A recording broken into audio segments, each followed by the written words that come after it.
Hello, my name is Margaret Adele, and welcome to another indie book review. And no, I don't really know what's going on with my lighting situation, but wonky, kind of darkish lighting goes perfectly with today's indie book, and that is Then Came Darkness by D.H. Schleicher. This is a historical fiction thriller, some serial killer aspects in here as well. This revolves around a man named Joshua Bloomfield who feels that he has been robbed, maybe quite literally, when a job that he partakes, a not necessarily upstanding job, goes horribly wrong, and both of his co-conspirators get away, and he's left to deal with the fallout of it. So he comes with a vengeance, not just for the men that wronged him, but everything else in their lives. And it ends up in the hills of rural New York. Yes, that exists. There's a rural part of New York. I have actually driven through part of it, and it is all the farms and the cows and all of that good rural stuff. In 1936, during the Great Depression, and it is delightfully dark. Hence the lighting and the joke, you get it. But eventually, Joshua comes to the farm of Evelyn Kidd, the woman that he might have had a thing for once, and he's got nothing but murder on his mind. Now, when I first heard about the premise and started reading it, I thought it was going to be a straight serial killer story. And I'm a fan of that concept. I would love just someone write a series that is literally just different random historical points in time, not the Victorian era, we've had enough Jack the Ripper, that are just like serial killer stories, and what it would be to catch a serial killer in different historical periods. I'd be into it. But this one is a little bit more than that. Overall, this one struck me as like almost like Grapes of Wrath with extra murder. Uh, and if you've never read John Steinbeck's Grapes of Wrath, that one actually takes place during the same time, only that one focuses more on the migrant workers that are struggling with the Dust Bowl in the Midwest.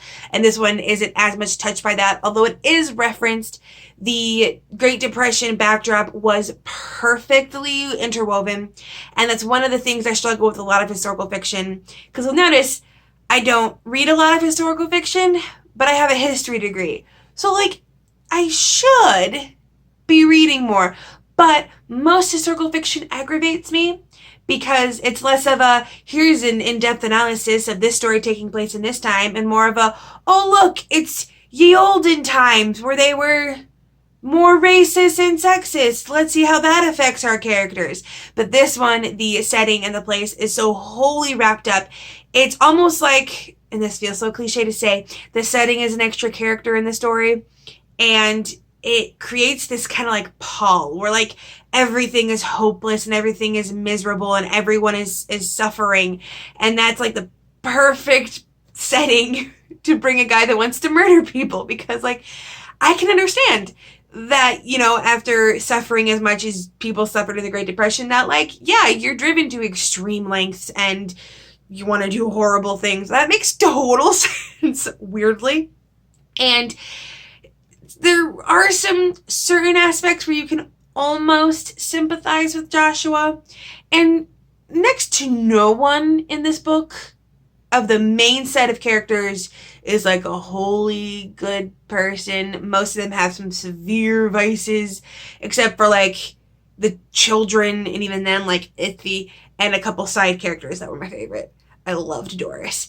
But everyone has done something horrible. Everyone has lied or had certain thoughts they shouldn't have thought. But it really tied in with the general overview. I will say that it took a little bit to get into the story at first because of the non-linear jumping around. And okay, now we're in the 1920s with Evelyn, and now we're here. But once you got the entire gist of the overview, the basic plot that you need to know, and the flashbacks then become just fleshing out of what was this mysterious thing that Joshua Bloomfield and Samuel Kidd were involved in that started off this entire thing. And then it flowed more smoothly. I felt like I was just slotting things into place rather than feeling like I had a jumbled mess in front of me, which is really the only thing that kept me from getting into it immediately. Although this might be a mood reading thing. I don't know why. I was so nervous to start this because I knew it was going to be dark. So I kept distracting myself with like other light-hearted romance type stuff that like I liked but I wasn't into. But something about this gripped me. Maybe I was just like genuinely in the mood for something dark and I kept pushing it off. Maybe that was it. But in general, I loved how much the setting was interwoven. I loved the characters. I loved that this isn't a story with an inherent happy ending. You kind of gotta allow for a lot of badness because, you know, the Great Depression was a very long time and a lot of suffering. And really, you're just hoping for basic survival. Oh, also, there was an adorable, very loyal, and pertinent to the plot dog named Sue. So, for all of you that love dogs in your books, you'll love this one. She was a very good doggo. I also, and I had this thought while I was reading it, I was very impressed because there are two black characters, a mother and daughter, and it would have been so easy, so incredibly easy, to have them in this story and just be entirely downtrodden because it's 1936 America and racism and segregation and all that are things. But they actually came in as being fancy people from the city and they were well dressed. And mostly the daughter, not mostly, comma, the daughter, mostly was the name of the daughter, tells everyone that her mother was a jazz singer. And so everyone's like, ooh, how fancy. And one of the kid children, KYDD, the protagonist, protagonist, one of our character's children, kind of maybe sort of feels something towards her, and I loved that. Like an interracial relationship would not have played out well for them if we were gonna like, you know, do a sequel to this book, but I liked that it was there. I also liked that there was a little bit, I think this counts as neurodiversity. Someone correct me if I'm wrong, but Evelyn Kidd, the mother trying to save her children from this Joshua Bloomfield, has epilepsy. And this was in a time when they did not have a lot of care for it. I also loved the character of Sally, who was the middle child of the three kid children. And I wish she'd been in it more because she's one of the most strong, resourceful, you know, can lie on her feet to get out of a bad situation characters. She also may be low-key psychic. Although there were some visions of future world events that I liked and sly references to them in dreams. And overall, it was a very gripping tale. The only reason that it's not a total 5-star for me is the ending. Obviously, I'm not going to spoil it. I will talk as vaguely as I can. But there were one or two character deaths that I felt needed more emphasis based on the character's importance to the story, and that character should have been grieved more than they were. Other characters were running away, and yeah, you're not going to grieve someone while you're actively fleeing a serial killer, but I wanted there to be a point where they stop and kind of freak out of, oh, this other character is dead, holy crap. But I liked that there is character death. It adds a lot of tension. Also, there were some threads that didn't feel resolved to me. There were two side characters introduced about halfway through, if not after, and I thought, oh, okay, you don't introduce new characters into the story this late unless they have something to do with, you know, the end game of the whole plot. And they didn't really, aside from being a couple plot conveniences, helping characters get from point A to point B or helping reveal small tidbits of information, they weren't as necessary to the plot as I was hoping, but they were probably some of my favorites. So beyond that, a couple things left undone. In general, I really enjoyed this. Now, I say that knowing that it's probably not going to be for everyone. If you're the kind of person that requires a lovey-dovey romance in every one of your books, this is not going to be the one for you. If you require a guaranteed happy ending, this is not going to be the one for you. I mean, not necessarily a super sad ending. It ends on a pretty hopeful note, I think. But it's definitely a bittersweet ending, which if you've watched me for a while, you will know that is one of my favorite kind of endings. I love the endings where, yes, there's hope and there's good things moving forward, but oh my gosh, we've lost all these things.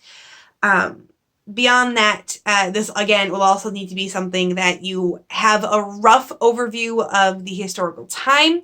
Now, if you're an American reader, there shouldn't be any issue. I think by this point, schools teach the Great Depression fairly regularly, and you don't need to know too much. You need to know a little bit about, like, what was it generally like to live in the Depression, and the Dust Bowl, which, for those of you who don't know, is the period in the Midwest during the Great Depression when basically the weather turned to hell, crops failed, and everything turned dusty.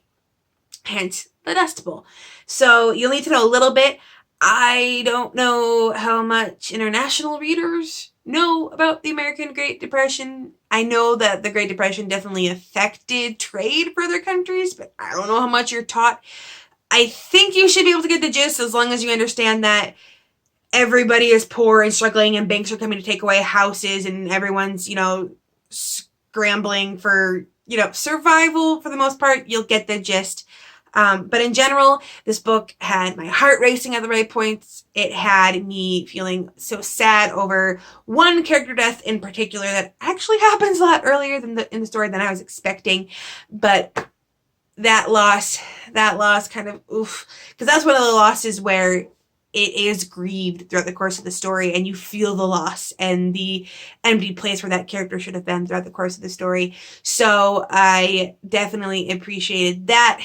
I am racking my mind to make sure that I don't need to give any content warnings, and I don't think I do for the most part. For the most part, there may be references to things like domestic abuse at points, but you never see anything explicitly. So despite the fact that it is dark and it's dealing with a lot of dark topics in general, like serial killing and, being really poor that you're about to lose your house, no other content warnings should be needed. So if you have any triggers, you should be fine, more or less. But like I said, not necessarily a story for everyone, but if you like dark, gritty, John Steinbeck-y fiction, this one is definitely one you'll want to check out. And if you are an indie author and you would like a review, please send me an email. I will have that down in the description below, as well as my indie review policy. Please give that a look over before you send that email. I am having so much fun with this Indie August, and have I said that enough? Because I've said that in every video I've uploaded over the past 2 weeks, but this genuinely has been fun. I've had so much fun taking an indent out of my indie review list and then filling it right back up again with more requests. So with nothing else to say, I hope you have a wonderful day and a marvelous tomorrow.